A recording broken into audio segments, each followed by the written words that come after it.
popular is creating treat boxes filled with individual little treats, all decorated in the theme of the occasion or the party.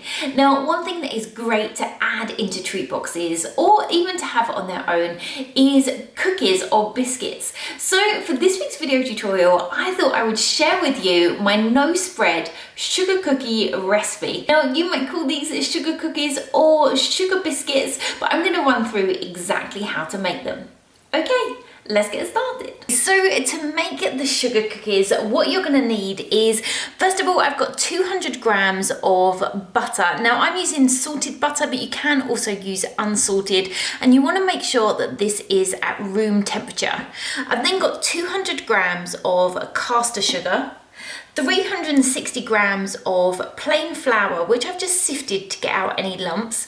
I've then got one medium egg, and in the UK, a medium egg weighs around 53 to 63 grams. I'm then going to be using 1 teaspoon of vanilla extract, or you can use any flavouring that you like. So first of all, I'm going to add my butter. So we've got 200 grams, and to this I'm going to add my caster sugar. I'm then going to use my mixer just to cream these together. So I've just got on a paddle attachment. Now I'm using a stand mixer, but you can also use a hand mixer if you'd prefer. Now, the Kenwood mixer that I'm using today has scales built into the mixer and also a timer. So when you turn the mixer on, you can see how long it's been mixing. So I've been mixing that butter and sugar for just over 2 minutes. Once I've creamed that together, I'm then just going to take my spatula and just wipe it off of that paddle attachment. Just scraping down the bottom of my bowl to make sure that it's all been mixed through. I'm then going to add my egg and 1 teaspoon of my vanilla extract and mix that through.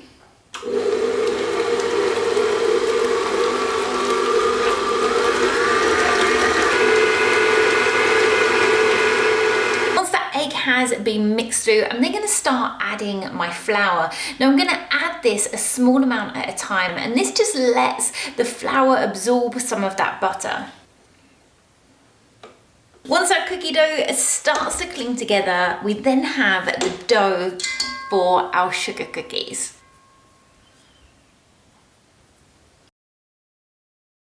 You're then going to need your rolling pin, a little bit of extra plain flour for dusting, your cookie cutters, so you could either use round ones, we have more traditional metal shaped cutters, I've got a heart here, or you've got new types of cutters, so these are the Stamp and Cut cutters by Sweet Stamp, so you get a shape on the outside, and then you've got this extra piece that you can use to push into fondant to decorate your cookies.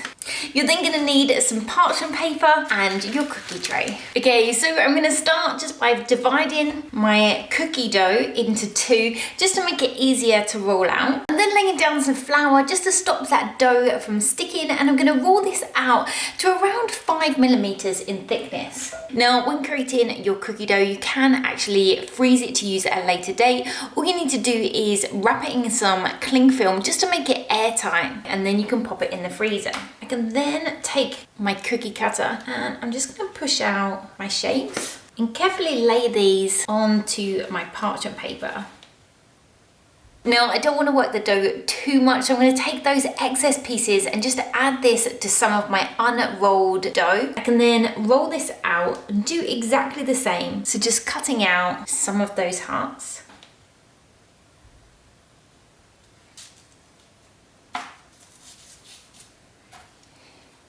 Now, as well as hearts, I'm also going to cut out a few circles, and these are perfect to add into treat boxes.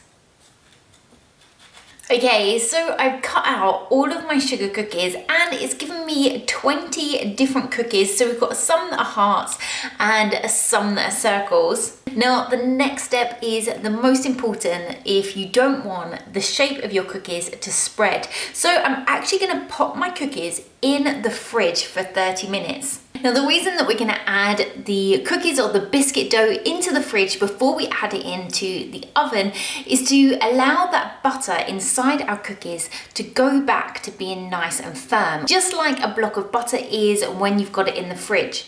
Now one tip when you are creating these is you want to use a real block of butter. If you use butter that's more of a spread in a tub, this is created to remain soft, so it's never going to go back to a hard state when you add it into the fridge. Now if we were to put these in the oven now, the butter is at room temperature, so this means it's going to warm up a lot faster, and it's that butter inside our cookies that is going to make the shape spread. So by putting them in the fridge for half an hour and just firming up that butter, it means when we pop the cookies into the oven, it's going to take a lot longer for that butter to melt, which means our cookies are going to hold their shape. So I'm going to pop both trays in my fridge and I'm going to preheat my oven to 180 degrees Celsius.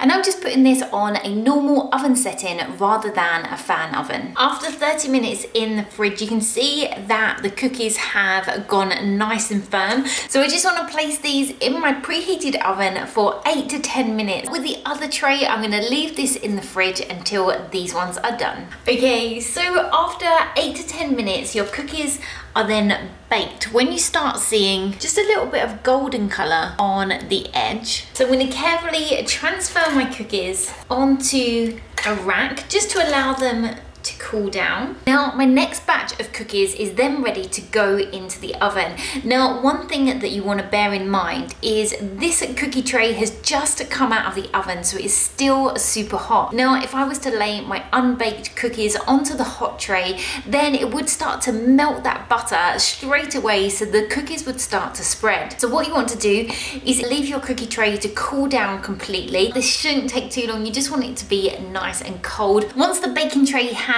cooled down, I then like to just pop it in the fridge for a few minutes just so it's completely cold when we add our next batch of cookies. Once our cookies have cooled, here we have our hearts and our circle cookies or biscuits. Now if I take my original cookie cutter, you can see that the shape is almost identical, so there has been hardly any spread at all. And the same with the circle ones. So you can either leave the sugar cookies as they are or they're ready to decorate. So as I mentioned, you could use a fondant to decorate the tops. So here I've just got one of the sweet stamp outbosses, which I'm just pushing it into some fondant. I can then cut it out with my circle cutter and just using some edible glue, just glue it down onto the top of that circle cookie. I can then go in just with some edible white paint and just highlight all of that detail.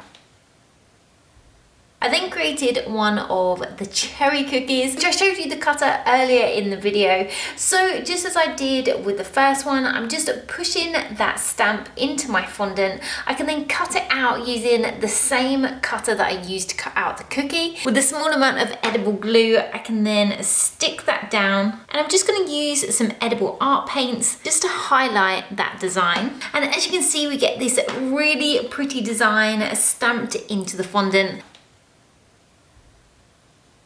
Finally, I've got my last cookie, so I thought I would decorate one of the heart cookies with some royal icing. So I've just mixed up some royal icing sugar with some water. I can then go around the edge, just creating an outline. This will stop the royal icing going over the edge when I flood the center with this really pretty pink color. With the royal icing cookies, you then just want to leave this to dry. Now, whether you're using royal icing or fondant, there are so many different designs that you can create. So sugar cookies are perfect for any occasion. Now to store your cookies or biscuits, what you want to do is place them into an airtight container. You can then keep this at a cool temperature and your cookies should stay completely fresh for around a week. So there we have my no spread sugar cookie recipe. I really hope you've enjoyed this video tutorial and will be able to use this recipe yourselves to create some amazing looking cookies or biscuits. If you have enjoyed this video, as always, don't forget to give it a like. And if you'd like to see more videos like this and you haven't already, then don't forget to subscribe to the Cakes by Names YouTube channel. Now, I will put all the details about the recipe in the description below so you can find it there. So until next time, bye!